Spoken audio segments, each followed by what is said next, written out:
Okay, welcome everybody. Just to explain if Christian hasn't, so we'll go for probably about 20 or so minutes.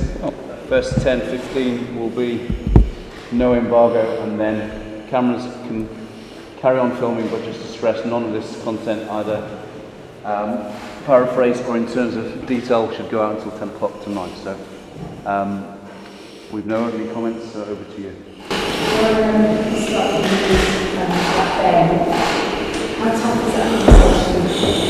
Yeah, it was really tough in terms of he rang me on Saturday after the game just to say the situation. I mean, obviously, thoughts go to Tom and to Tiffany and to Maisie as well in terms of, we've known that Tiffany's been sick for a while, and so it's obviously from our point of view, it was a tough conversation. But the interesting thing from my point of view is, we fully respect and understand that, and part of the values that I've always had, and I'll be saying to the players when we meet this afternoon, is as far as I'm concerned, it's about family come first, and he's made that decision, and we know how close they are as well, and so we fully respect that decision, and just like I said, our thoughts go out to them and to everyone. So.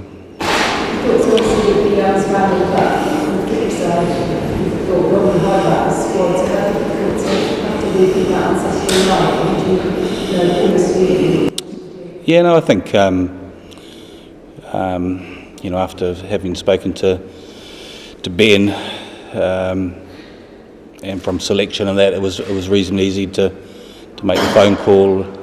Rang Gregor Townsend, David Humphreys as well, and then made the phone call to Greg Laidlaw.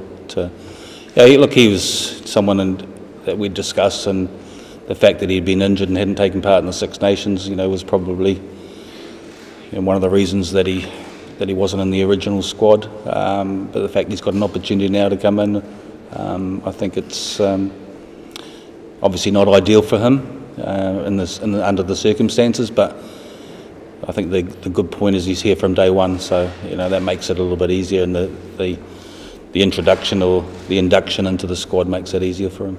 Did you bring him? Yes, I did. Yeah. Yeah.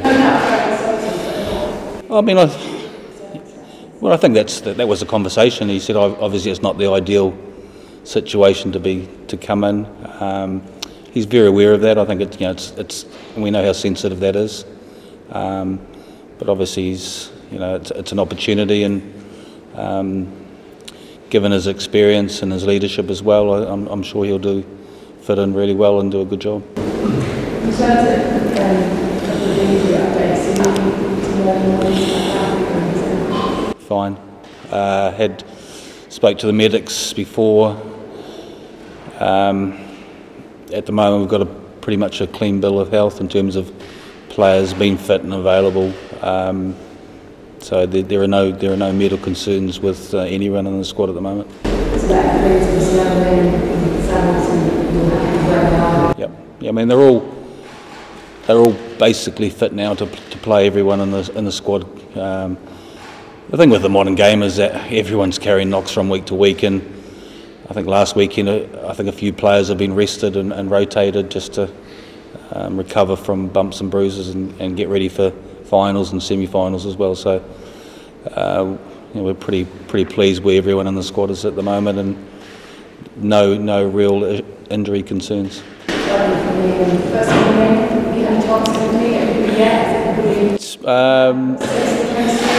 Yeah, spoken to most of the players. It's kind of like first day of school, really, I think.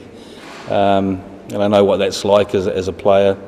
So everyone's a little bit nervous, a bit apprehensive, sort of getting to know each other. Players introducing themselves, and so it's pretty exciting. It's a day.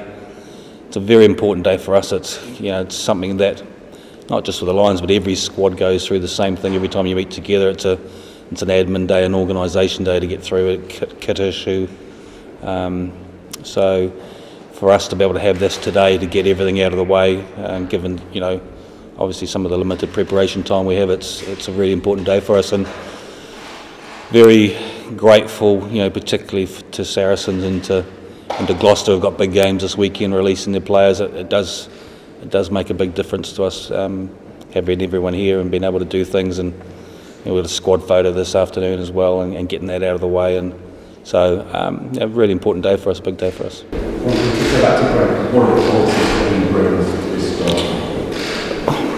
Well, there's first of all experience, in terms of leadership.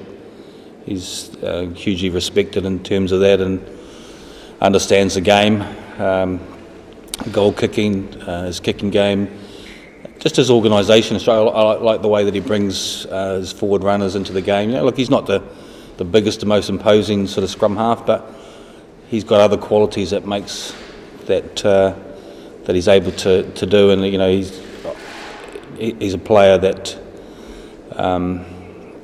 definitely finds the right balance between the mix of forwards in terms of bringing them into the game, and then obviously the back play as well. So it was an easy decision for us to in terms of including him in the squad, given his experience and stuff, and leadership as well. What are the types of demands to give you sort of very good range in terms of style of play? Absolutely, and I think that's a part of it. You want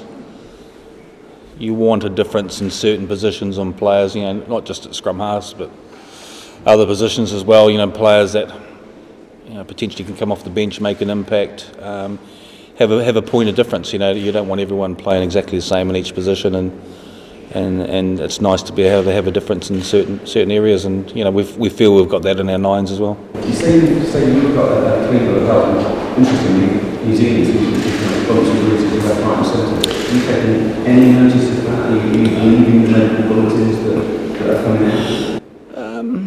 No, I think that we're lucky we've got a clean bill of health at the moment. That doesn't mean in the next couple of weeks we're going to be in exactly the same boat. So, they've got players that are injured, and I'm sure that they've got a number of weeks for them to recover. I think the thing is that they've got some big derby games coming up as well, with some of the Super Rugby sides playing against each other in the next few weeks. And there's always, in this game at the moment, there's a potential to pick up injuries. So, and it's something that you don't wish any side to pick up key injuries into players to weaken them. So, I think from an All Black point of view and from a Lions point of view, we hope we stay as injury-free as possible so that we end up with the best players on the field. Chris? Warren, did you have any official request from either Gloucester or Saracens Authority Rugby to change this date because it is such a massive week forward in terms of the preparation? And do you understand Mark's concern that a day of training is gone? I fully understand that, having been involved in that situation, and I understand his reasoning as well, that potentially, whether it was last week, last week would have affected 22 clubs, potentially, but everyone would have been in the same boat. So, look, it's a massive week. I understand it's a massive week for them. Early on the week, the Mondays tend to be a recovery day. This date has been communicated months and months and months ago. Now, I don't know when Saracens got the information, but we've told the unions and prospective unions about this day for a long, long time. So we haven't had any requests from anyone to move this date. Like I said, I understand the situation and appreciate the fact that Saracens in particular, with 6 players and Gloucester with 2 players, releasing them to us. I mean, if they hadn't have been released to us, then today would be very difficult, for a number of reasons. So, like I said, it does make a big difference to us. Warren, you've spoken to the squad announcement about the fact that you might consider talking to a few players about whether they might be the next ones on your list of called upon. Is that anything you've considered?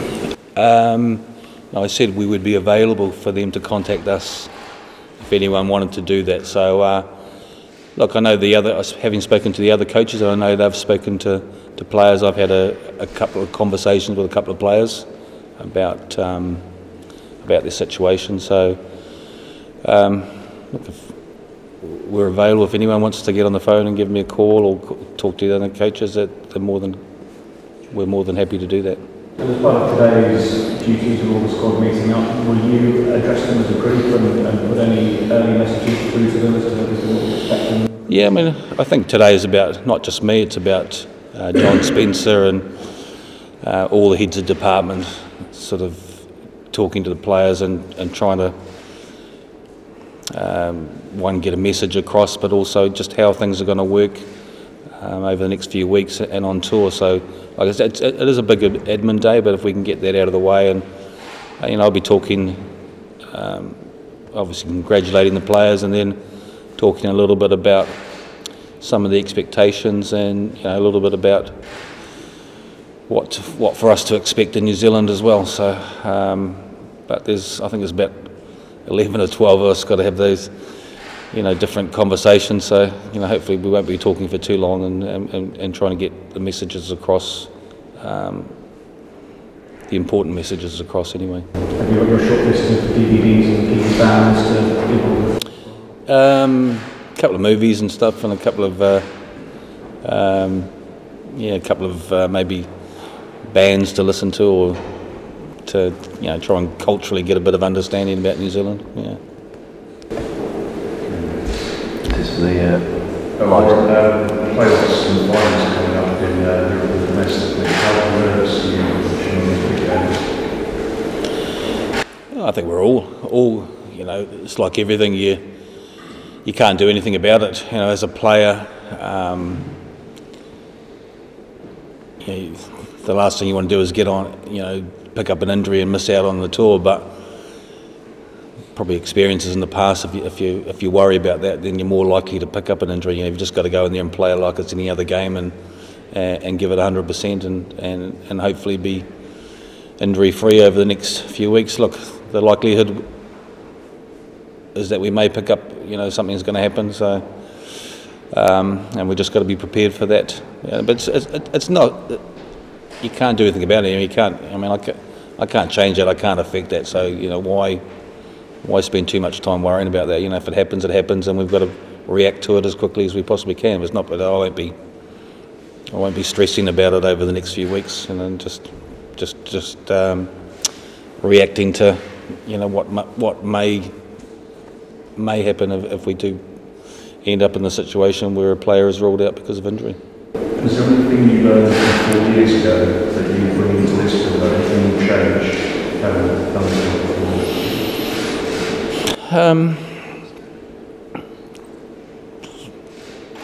It's a good question, that.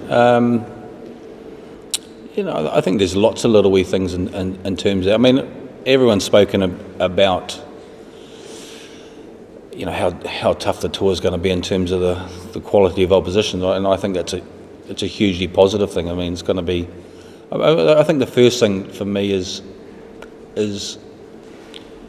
I think that the Lions is a benchmark for how the game changes over a period, and I was really surprised from 2009 to 2013 in that 4-year period, just how physical the game had become in that 4-year period. So, the first thing for me is to see from 2013 to 2017, and has there been another step up in intensity and physicality in the game?